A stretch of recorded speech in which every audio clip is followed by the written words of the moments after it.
from November, Bitcoin rallied 62%, ETH 74%, Sol 74%, Sui 235%. The previous year, we had the same factor. All year, we did nothing, exploded at the end of the year. Bitcoin 37%, ETH 40%, Solana 305%, Sui 128%. So we're 7th of November. This is where it started last time. Who knows? But, from here, we should be significantly higher.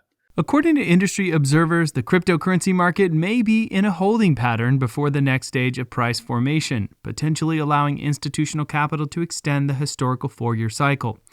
While the cryptocurrency market awaits its next catalyst, the liquidity dynamics linked to the slowing economic cycle could prolong this traditional cycle until the first or second quarter of 2026, according to Raoul Pal. Many key elements of the cryptocurrency ecosystem are awaiting launch. Patience is essential. The path is clear, but absolute perfection should never be expected.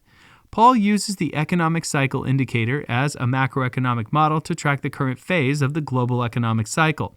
Some of the leading altcoins in the cryptocurrency market are preparing to exit the final phase of their parabolic ascent, with the Solana token expected to be the next to cross this threshold. Paul wrote, sharing the chart below, "This chart displays an ascending triangle pattern interpreted by technical analysts as a bullish continuation pattern, signaling a potential bullish breakout once confirmed.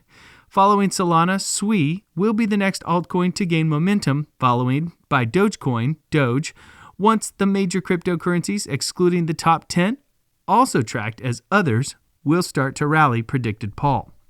According to Raoul Pal, Solana Sui is poised to repeat last year's Q4 move. Before we move forward, if you want to stay updated with the latest crypto events and news, you can subscribe to our channel and like this video. Now, let's get back to Raoul Pal's view on Solana and the overall crypto market. People are so impatient. They think banana needs to be immediate. It needs to be in their precise bags. And that's the issue. We're at that point in the cycle where over time, the liquidity has to come to roll the debt. And as that comes, prices go exponential. And it won't be for everything. Obviously, there's too many tokens now. I don't know how many tokens there are. There's like 1 million of the things. 3 trillion, I think, is my reference. Yeah. So generally speaking, it's going to be, I think the cycle got extended. It got extended because they increased the maturity of the US government debt from 4 years to 5 years, and that pushed the cycle out longer.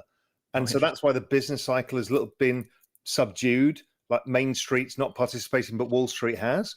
And the moment that kind of changes, which all of our forward-looking indicators suggest, feels like bananas should be on the menu.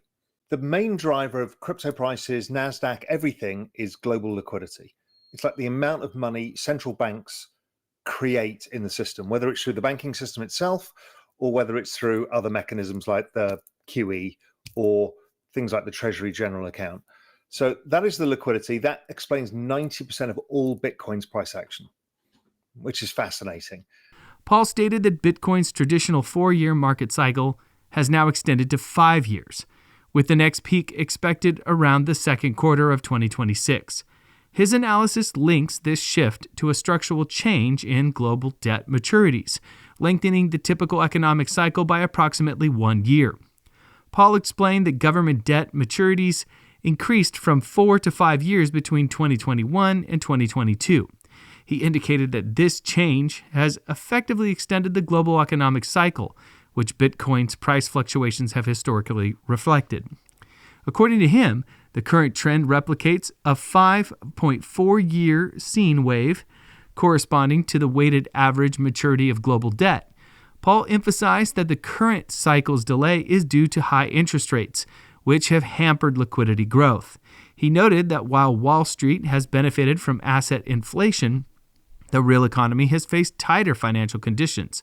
He emphasized that low interest rates remain necessary to control rising debt costs and restore balance between the financial and real sectors. The macroeconomic analyst also highlighted that global monetary policymakers face a complex challenge, reducing interest rates to refinance growing debt without destabilizing currencies or inflation expectations. According to him, this context has led to a prolonged economic cycle, deviating from the patterns of the past 4 years. Beyond interest rates, Paul identified liquidity as the primary driver of asset valuation. He indicated that liquidity accounts for approximately 96% of price fluctuations in technology stocks and nearly 90% in Bitcoin. This strong correlation suggests that capital flows, rather than profits or geopolitical upheavals, play a dominant role in market direction. He added that given central banks are increasing liquidity by around 8% annually to manage debt and protect against inflation, assets with returns below 11% are likely to suffer losses in the long run. Furthermore, cryptocurrencies, which perform better under these macroeconomic conditions, could remain the preferred choice during this liquidity expansion. Paul concluded, however, that the cycle structure suggests that the growth momentum of Bitcoin and Ethereum could continue until 2026, and that liquidity will likely peak before mid-year. The government shutdown, which lasted 43 days, ended after President Donald Trump signed the funding bill into law. This followed the bill's passage by both houses of Congress. Experts are now turning their attention to the future of the cryptocurrency market. Paul has offered his analysis of the outlook. He predicts an influx of liquidity due to massive spending by the U.S. Treasury.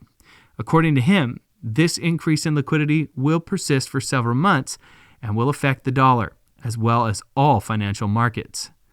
Paul also notes that the U.S. dollar is expected to weaken in the short term.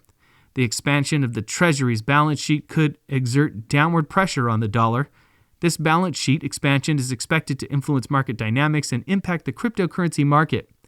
Paul also highlights this massive influx of liquidity as a key event to watch closely. He expects other countries, such as China, to expand their balance sheets, while Europe is expected to implement fiscal stimulus measures. He believes these actions will increase liquidity in global markets, including the cryptocurrency market. Paul also suggested that temporary measures, such as advanced funding, would be used to further boost liquidity. These initiatives could influence overall market sentiment and impact digital assets. These developments could energize the cryptocurrency market, especially in the context of ongoing regulatory debates. Following the end of the fiscal impasse in the United States, attention is now focused on the Federal Reserve's next steps. Fed officials remain divided on the possibility of further rate cuts. Some, like Governor Stephen Moran, advocate for a 50 basis point cut in December, while others, like Mary of the San Francisco Federal Reserve, remain undecided. Despite the resolution of the fiscal impasse in the United States, the cryptocurrency market has not experienced a robust recovery. Bitcoin, for example, has fallen below $100,000, and other assets have followed suit. Persistent uncertainty surrounding the global economy and U.S. monetary policy is keeping investors on edge.